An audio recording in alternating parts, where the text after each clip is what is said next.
अस्सलाम वालेकुम स्टूडेंट्स, मैं हूँ आपकी इंस्ट्रक्टर निगत नवाज और आज हम पढ़ने जा रहे हैं टेस्ट योरसेल्फ 1.4 जिसके अंदर टोटल है 5 क्वेश्चंस। ठीक है, और इन 5 क्वेश्चंस के आंसर हम विद रीजंस याद करेंगे। ठीक है, सबसे पहला क्वेश्चन है what is the relationship between empirical formula and formula year. ठीक है, इनका रिलेशनशिप जानने से पहले हम इसकी डेफिनेशन देखते हैं। ठीक है, ये एम्पिरिकल फार्मूला क्या होता है?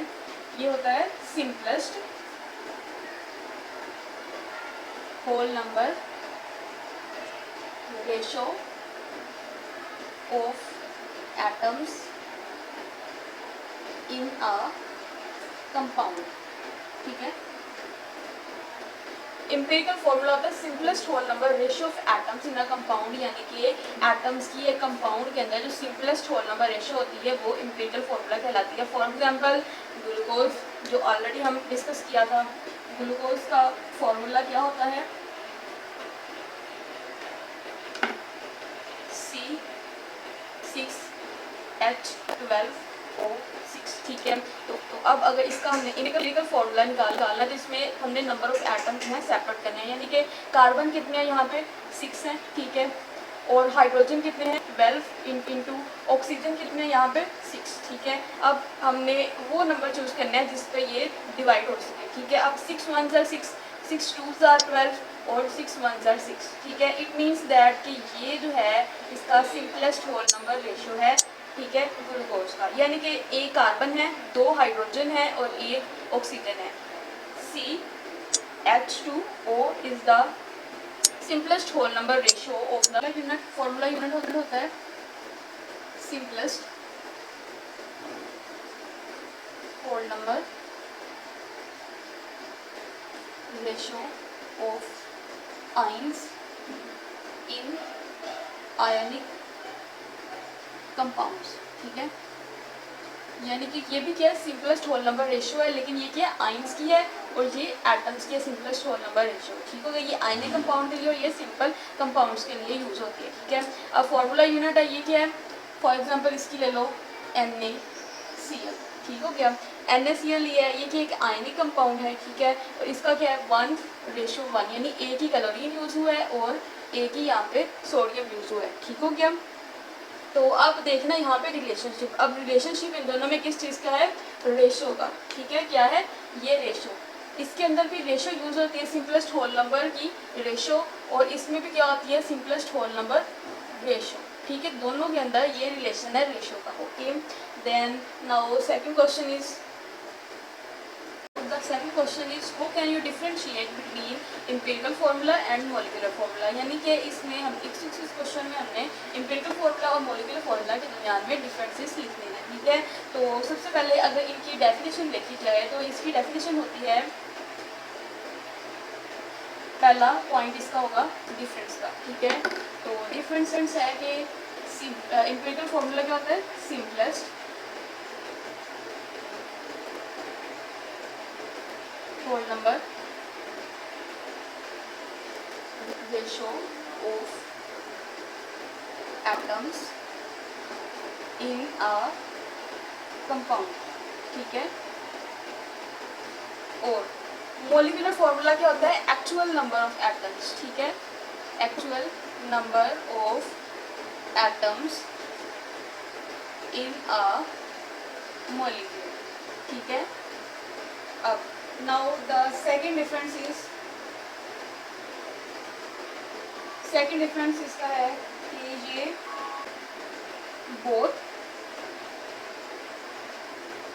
ionic and covalent compounds have empirical formula। ठीक है, लेकिन इसके ऑपोजिट अगर देखा जाए तो आयोनिक कंपाउंड जो होते हैं ना,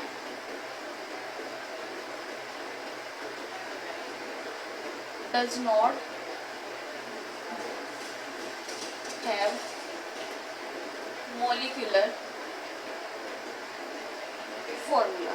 ठीक है, आयनिक कंपाउंड का मॉलिक्यूलर फॉर्मूला नहीं होता, लेकिन क्या है आयनिक और कोवलेंट कंपाउंड दोनों का एम्पिरिकल फॉर्मूला लाजमी होता है। ठीक है, इसके अलावा अगर एक और बात देखी जाए इसमें तो वो इसका है एग्जाम्पल। ठीक है, नेक्स्ट इसकी एग्जांपल अगर देखी जाए तो वो है कि ग्लूकोज का एम्पिरिकल फार्मूला, ठीक है, ग्लूकोज यानी कि क्या है C6H12O6, ठीक है, ग्लूकोज हो गया। इसका क्या एम्पिरिकल फार्मूला क्या होगा, CH2O, ठीक है। और ऐसे ही इसका मोलिकुलर फार्मूला क्या होगा ग्लूकोज का मोलिकुलर फार्मूला होता है C6H12O6, यानी कि ओरिजिनल नंबर ऑफ एटम्स जो होंगे वो क्या होंगे इसके मोलिकुलर फार्मूला, लेकिन जो इसका हम सिंपलेस्ट होल नंबर रेशियो इसकी निकालेंगे वो इसका क्या होगा एम्पिरिकल फार्मूला, ठीक है। And now the fourth point is कि जो एम्पिरिकल फार्मूला होता है उसको रिप्रेजेंट किया जाता है परसेंटेज कंपोजिशन, ठीक है, ऑफ एटम्स से, ठीक है। इसको अगर एम्पिरिकल फार्मूला भी निकालना तो परसेंटेज कंपोजिशन उसकी देख ली जाती है, यानी कि रेशियोज में उसको देख लिया जाता है। उसके अलावा अगर मोलिकुलर फार्मूला, तो इसके अंदर जो है अगर निकालना हो तो कैसे निकालेंगे, molecular formula is equal to an empirical formula, ठीक है। ये इसका क्या रिलेशन यूज करेंगे कि molecular formula is equal to an empirical formula, ठीक है। फॉर एग्जांपल कि हमने बेंजीन का अगर हमने मोलिकुलर फार्मूला फाइंड आउट करना है तो बेंजीन के अंदर जो 6 आएगा यहाँ पे n, क्यों, क्योंकि है ना इसका क्या होगा बेंजीन का C6H6 होता है, ठीक है, C6H6 इसका क्या होता है मोलिकुलर फार्मूला, ठीक है। और इस दोनों क्या 1:1 पे डिवाइड हो रहे हैं, ठीक है। इट मीन्स दैट ये 6 का टेबल यहाँ पे पढ़ा जा रहा है तो इसलिए ये यहाँ पे 6n नंबर ऑफ एटम्स आ जाएंगे। एंड एम्पिरिकल फार्मूला बेंजीन का क्या होता है CH होता है, ठीक हो गया। तो अब 6 को कार्बन से मल्टीप्लाई करेंगे और 6 को ही हाइड्रोजन से करेंगे तो इसका मोलिकुलर फार्मूला क्या आएगा C6H6। तो इस तरह करके हम लोग इसका मोलिकुलर फार्मूला भी रिलेशन से डिराइव कर सकते हैं। Now the third question is identify the following, के इन जितने भी उन्होंने दिए हुए हैं फार्मूलाज तो उनमें से हमने मोलिकुलर फार्मूला और फार्मूला यूनिट दोनों को सेपरेट करना है, आइडेंटिफाई करना है, ठीक है। तो इसके अंदर जो H2O2 है यानी कि हाइड्रोजन पर ऑक्साइड, ये क्या है molecular formula, H2O2 molecular formula है। उसके बाद CH4 क्या है मीथेन, ये भी क्या होता है मोलिकुलर फार्मूला, ठीक है। अब इसके बाद है ये C6H12O6, इट मीन्स दैट ये ग्लूकोज है, ग्लूकोज का भी मोलिकुलर फार्मूला ये C6H6O6, ठीक है। मोलिकुलर फार्मूला क्या था कि वो जो किसी डिजिट पे डिवाइड हो सके, ठीक है, किसी रेशियो पे, सिंपलेस्ट होल नंबर रेशियो थी ना वो किसी एटम्स की, तो वो यानी कि किसी डिजिट पे डिवाइड हो सकते हैं, वो क्या होंगे इसके मोलिकुलर फार्मूला। उसके बाद है ये सुक्रोज, ठीक है, C12H22O11, ये भी क्या इसका मोलिकुलर फार्मूला है, ठीक हो गया। उसके बाद BaCO3 इट मीन्स दैट ये एक आयनिक कंपाउंड है और फार्मूला यूनिट है इसका BaCO3, ठीक है, ये फार्मूला यूनिट है। उसके बाद है KBr भी क्या आयनिक कंपाउंड है, आयनिक कंपाउंड क्या उसका होता है फार्मूला यूनिट, ठीक है। तो KBr इसका क्या हो गया फार्मूला यूनिट। उसके बाद चलते हैं क्वेश्चन नंबर 4 पे। क्वेश्चन इज के what is the empirical formula of acetic acid. Acetic acid क्या होता है CH3COOH, ठीक है। एसिटिक एसिड का एम्पिरिकल फार्मूला फाइंड आउट करना है, उसके बाद इसका मोलिकुलर मास भी निकालना है, ठीक है। तो उसके लिए अगर हम पहले एम्पिरिकल फार्मूला इसका निकालते हैं, एम्पिरिकल फार्मूला में देखना कि नंबर ऑफ जो है ना एटम्स कितने हैं। कार्बन इसके अंदर कितने हैं 2 हैं और हाइड्रोजन इसके अंदर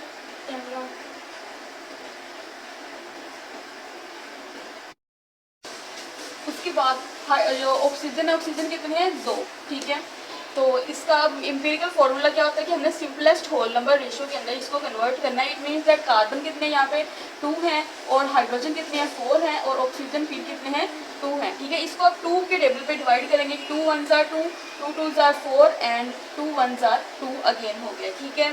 तो इट मीन्स दैट कि कार्बन है 1 और हाइड्रोजन कितने हुए H2 और एक है oxygen. It means that CH2O is the empirical formula of the acetic acid, ठीक है। इसके बाद हमने अगर इसका मोलिकुलर मास फाइंड करना है तो उसके लिए मोलिकुलर मास के लिए क्या ये वाला एक्चुअल नंबर ऑफ एटम्स को देखा जाता है, ठीक है। क्या है C2H4O2, ठीक है। अब इसके अंदर देखने हमने कि कार्बन कितने हैं 2 और कार्बन का क्या है मोलिकुलर मास हमने इसके अंदर पुट करना है, ठीक है। मोलिकुलर मास इसका कितना होता है कार्बन का 12 प्लस 4 हाइड्रोजन है और इसका कितना होता है 1 होता है हाइड्रोजन का मोलिकुलर मास प्लस ऑक्सीजन कितने हैं 2 हैं और ऑक्सीजन का कितना होता है 16 AMU होता है। ठीक हो गया। तो उसके बाद अब अगर इसको मल्टीप्लाई करें 12 2 ज़ार 24 प्लस 4 प्लस 16 2 ज़ार 32, तो इसको प्लस करेंगे 4 4 8 और 2 10 0 लगा 1 और 4 3 7, तो इनका सम होता है 60 AMU। नेक्स्ट चलते हैं क्वेश्चन नंबर 5 पे कि अब कैलकुलेट करना है हमने फॉर्मूला मैथ ऑफ Na2SO4। ठीक है, इसको कैलकुलेट करने के लिए कि नंबर ऑफ एटम्स जो है हमने सेपरेट लिख लें कि 2 Na है यानी कि 2 सोडियम है प्लस 1 सल्फर है और 4 जो हैं ऑक्सीजन के एटम्स हैं। ठीक है, तो सिंपली इसके अंदर हमने क्या करना है, इनके मैसेज को पुट करना है कि सोडियम है, सोडियम का कितना होता है 23 प्लस सल्फर है, सल्फर का कितना होता है 32 प्लस 4 और साथ में जो ऑक्सीजन है ऑक्सीजन का होता है 16। ठीक है, जब इनको हम मल्टीप्लाई करेंगे 23 2 ज़ार होता है 46। ठीक है, प्लस 32 प्लस 16 4 ज़ार 64। जब इन सब को हमने सम अप किया तो इसका आंसर आएगा 142 AMU। ठीक हो गया। इट मीन्स दैट कि जो फॉर्मूला मैथ है Na2SO4 का वो कितना होगा 142 AMU। उसके बाद नेक्स्ट है कि जिंक सल्फेट। ठीक है, यानी कि ZnSO4। ठीक है, उसका भी ऐसे ही कैलकुलेट करना है हमने कि जो जिंक है जिंक सेपरेट कर लेना है, एक है जिंक प्लस सल्फर कितना है 1 है और प्लस ऑक्सीजन जो है वो कितने हैं 4 ऑक्सीजन एटम्स हैं। ठीक है, तो जिंक है, जिंक का कितना होता है 65 होता है मैथ प्लस सल्फर का होता है 32 प्लस 4 ऑक्सीजन है और ऑक्सीजन का कितना होता है 16। ठीक है AMU।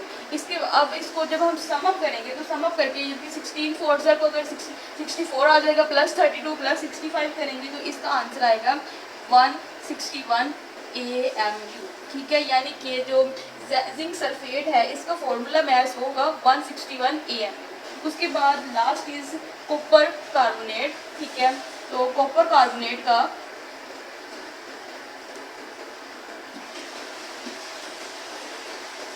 थर्ड है कॉपर कार्बोनेट। तो इसका जो फॉर्मूला मैथ निकालना है इसके भी क्या नंबर ऑफ एटम्स हैं वो हमने सेपरेट कर लेना है कि कॉपर है प्लस 1 कार्बन है प्लस 3 हमारे पास ऑक्सीजन मौजूद है। ठीक है, तो इसका जो हमने किया ना कॉपर का होता है 63.5। ठीक है, मैथ प्लस कार्बन है, कार्बन का 12 होता है, उसके बाद प्लस 3 इंटू ऑक्सीजन है, ऑक्सीजन का 16 होता है।